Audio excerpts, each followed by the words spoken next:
Hey guys, I am back. This is part four. You guys asked for it. So this is part four of Creating a Millionaire Brain. It's a 10-part series where my goal is to make your brain worth many, many, many times its weight in gold. And we're continuing that today. And this is one of the things I've just seen it over and over where people can go into a business and create value, go into a relationship and create value.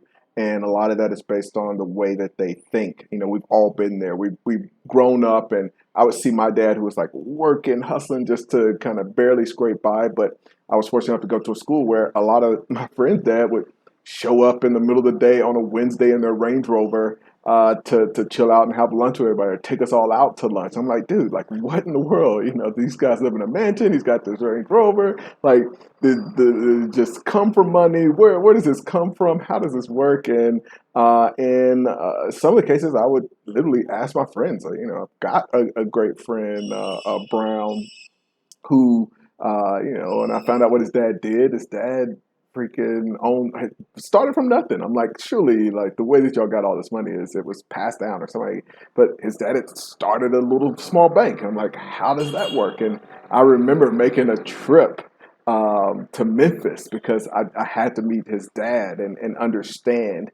And it's not that there's a specific amount of information. I think that's where the missing piece is. If you go back to part one and a little bit of part two, I talk about not getting too obsessed with like the information, with not getting too obsessed with taking courses. And part of that is what we're going to talk about today, how I really want you to think and learn.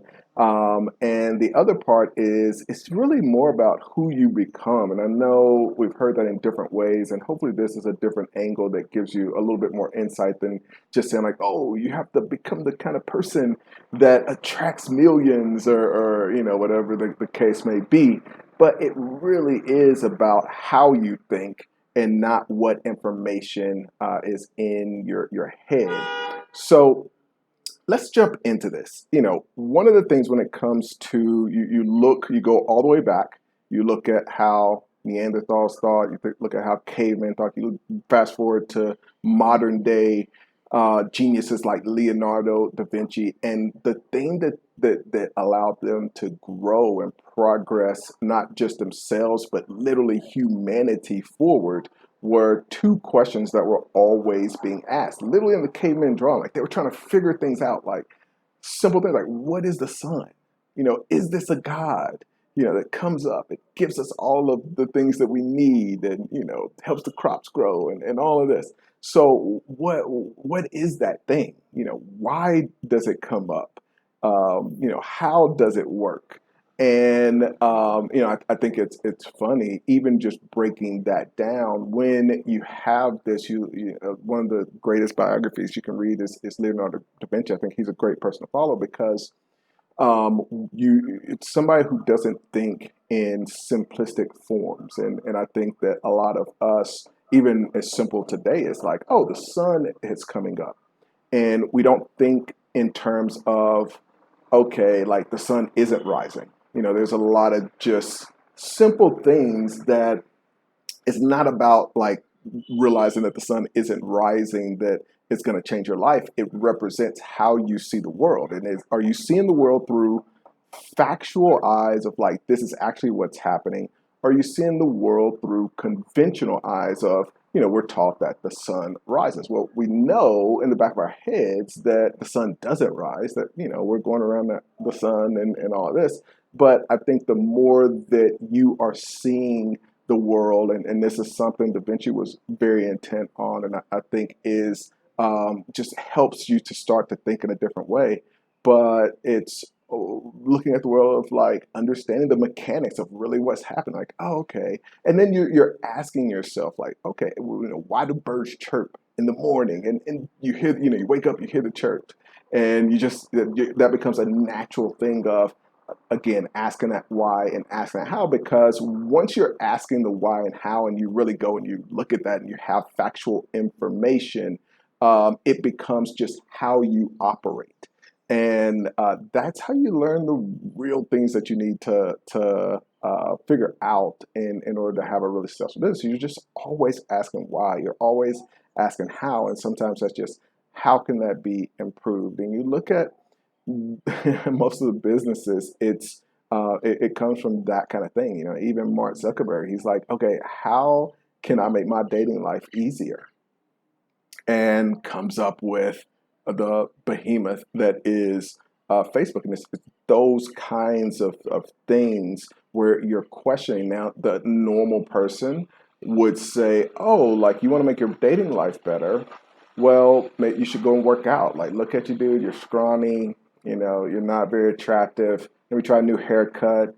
You know, you're wearing this the hoodie all the time. You should go get some nice clothes. Like your parents aren't poor, you could afford some like really nice clothes that'll impress girls. Maybe you should learn some pickup lines and go out and start practicing them. You need to go out more and not be behind your computer all the time.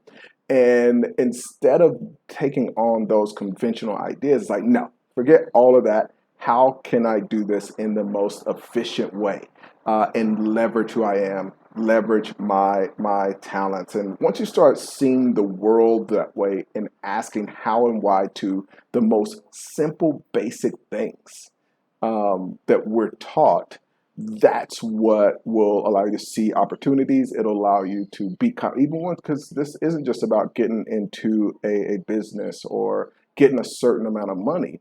Because even once you get the $1 million, even once you get whatever your financial goal is, now the challenge becomes, how do I grow this? How do I protect it? Once I do have, you know, you're going to have bad investments. You know, how do I get it back?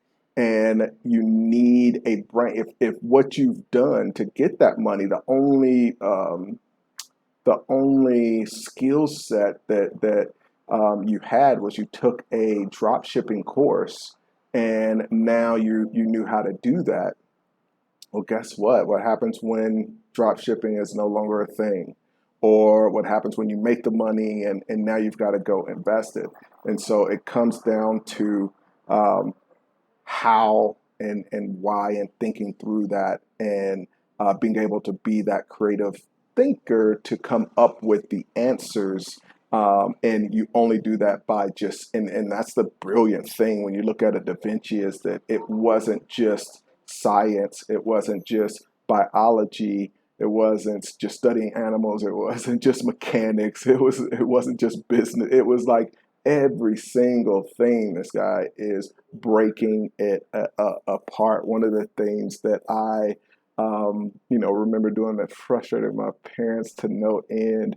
You know, they didn't have a lot of money, but they would buy me a toy, and I would play with it for a while, and I knew it would upset them, so I would try to wait as long as I could. But eventually, I had to break it apart and see how it worked. And he'd be like, "You wanted this toy so much. Like, why did you break it?" And I'm like, it was this thing." And I would tinker and try to figure out, like, okay, how does all of this work? And I think that is the thinking that, unfortunately, when people think, okay, the way you learn is take a class. The way you learn is take a video course. The way you learn is, just reading. All those things are great, and that's why, this is kind of this series, because too much just to put into one thing. But the other part of that, it's great to have those things, but you don't want to have those at the expense. This is way, way, way more important, I think. The way that some courses and things are promoted, it's like, here is what you need, and it's like, no, that's like a tiny little side thing. You want to have all of those different skill sets that you can, but it's nothing compared to this skill set. I feel like in everything, these are the six most dangerous words that people utter, and that's just the way it is. And that's what you always want to be questioning. And that's why I say, even breaking down in the morning, and or understand, like, okay, the sun isn't rising, like just every little thing, so that you see the facts. One of the stories that I love is about a father who, decided with his son, he wanted his son to not just fall into conventional ways of thinking. He's doing like a ton of things. It's a guy who's a chess master. And so, just obviously a pretty deep thinker. But with his son, one of the things that he did was, he got his son excited about the idea of taking a cold shower or a ice bath, and treat it like a game, like, oh, like today is ice bath day, like we're gonna jump in this ice bath, see how long we can sit in it. This is gonna be so much fun. Or jump in the cold shower, like how long can we do it? And the son like gets excited about it just because that's what he's trained to do. So you got to ask yourself, like, man, how many little tiny things in your life are you trained to think versus what's really reality? The other one of the other examples is, instead, when he grew up, it was always terrible when it rained, because his mom was like, "Oh, it's raining, you guys can't go outside," and it's sad. And he made it this cool thing where, he would get a raincoat. It's like, it's literally just water. You go to a pool, you do other things fun in the water. Like, you can do that in the rain as well. And so, trained his son to get excited, like, ah, yes, it's raining. And so seeing the world in a different way is what it comes down to. And that's what creates the real opportunities, when you can break away, especially being able to break away from conventional wisdom. It's one of the things that, I remember 20 years ago, like there wasn't anybody anywhere talking about buying small businesses and flipping them and doing that kind of thing. And then that's what created the opportunity to get in and start to do some of those deals. So some of the conventional wisdom that, I want to kind of get you thinking about these things. But one of the things is conventional wisdom even is always changing. You take something I mentioned the other day, I think in part three, about a guy who is here in South America, and he's renting places and renting them out on Airbnb, and has built a multi-million-dollar business. Actually, one of my partners is like, "Hey, I love this idea." We actually found out there's a guy that's built a multi-million-dollar business in the U.S. who's doing that. There's another guy in Brazil who's doing that, and building huge businesses. And then there's a company that's worth a couple $100 million that's going to these apartment buildings and has created a company. Now, the other guys are just kind of investors that just rent a property, and then go to Airbnb and are making that arbitrage. But there's a company that's worth a few $100 million, and they're going to apartment buildings and renting out whole floors and turn them into Airbnb. So, but you go back on kind of the conventional wisdom. Conventional wisdom started out as renting in general is just a terrible idea. You should buy a business. You should buy a house. Don't rent. It's a terrible idea. So for a lot of people, they would never even get to that idea because it's like, hey, like, I want to buy a house. Now, Rich Dad took it another level, which was a huge shift when it came out. But now even that's wrong. And his shift was, well, you actually, a house is a liability. So, you're not necessarily buying an asset. This is a liability. So whether you rent or whether you buy, then, it's a liability. But it doesn't really matter. You can do either one, both are liabilities. James Altucher came and had this big shift and got a huge amount of backlash where he breaks down the math and says, no, actually, renting is better. Based on the math for the average person, renting is better. And you can go to his site and search for it, and it literally breaks down the math because of the way that it's amortized. It's literally better to rent on a mathematical basis, and it definitely checks out. And even just that, like, I know there will be people that watch this and just like, no, like renting can't be better. And that's the conventional wisdom. And my goal for you is to throw out all of that and just go for the facts and say how and why and do the research and understand for yourself.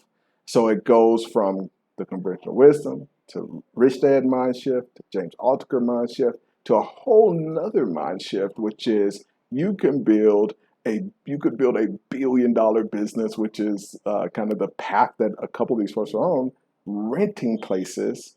And part of that mindset because of Airbnb and being able to make that arbitrage. That's just a simple example, but it's something that you want to be able to do in your business and whether it's buying a deal and coming up with the creative deal structure. If you're stuck in that world, if you're the person that's like, no, renting's bad, and not open to thinking outside the box. If you're the person that says, oh, like, I want to improve my dating life, and you go to those conventional things. If your natural thing is what everybody else thinks, then you're gonna miss out. You're gonna miss out on a lot of money. You're gonna leave a lot of money on the table because you're a victim of groupthink, and most people don't realize it. But just 99% of people on the planet Earth are literally They don't. It's not even like it's a they're choosing. It just is a force. You got to understand as well that we go through what is a human factory. So going through elementary school, where we're taught to behave in ways that just aren't natural for humans. The fact that why would every human be on the same schedule to eat at the same time? Like that doesn't make sense. Why would every human even be eating the same thing? That's in and of itself. Why would every human need to go to the bathroom at the same time and take those breaks? Everybody needs the same amount of time to learn. It just this different, it's very it's a thing to make everybody think and be the same. So you're going through this factory. And the other interesting thing is that it makes you it makes it more natural for you to be a consumer than a creator. Because if you're not taught to come up with ideas, if you coming up with a joke in the middle of a class that everybody thinks is funny, if everybody thinks that's funny, like that's value. And so the whole class laughs, and now you get in trouble and you get that beat out of you. But that literally, people are paid millions of dollars for you to make a joke. If you're drawing instead of doing what you're being told to do in that moment, people are paid millions of dollars for art. And so you're not encouraged for you to create. You're encouraged to basically kind of be the same. And what that creates is your only creative outlet is let me go spend money to buy things because I don't get to create. I don't get to be who I am. I don't even know who I am because I never even got to discover that. I was told who to be. I was told how to think. And so I don't even know how to be whoever I am. And so if I got to go and do this work, my only way for me to get fulfillment is by being this consumer. And I think a lot of people end up in that paradigm just because there is no opportunity for them to figure out, okay, how can I be a creator? And what a creator is always doing is figuring things out, not because it's this even end all be all. It's just a way of being, and that's why I say when I'm talking about not making sure that the ROI on courses and all that stuff is huge, or the ROI on your time in college, or your ROI on anything you're doing like that is so crucial because that's not an end all be all. The end all be all is who you are and being that creator. And then everything else that you're putting money into and putting time into, it's extremely crucial that you're getting a great ROI on that because I believe that your time is infinitely valuable.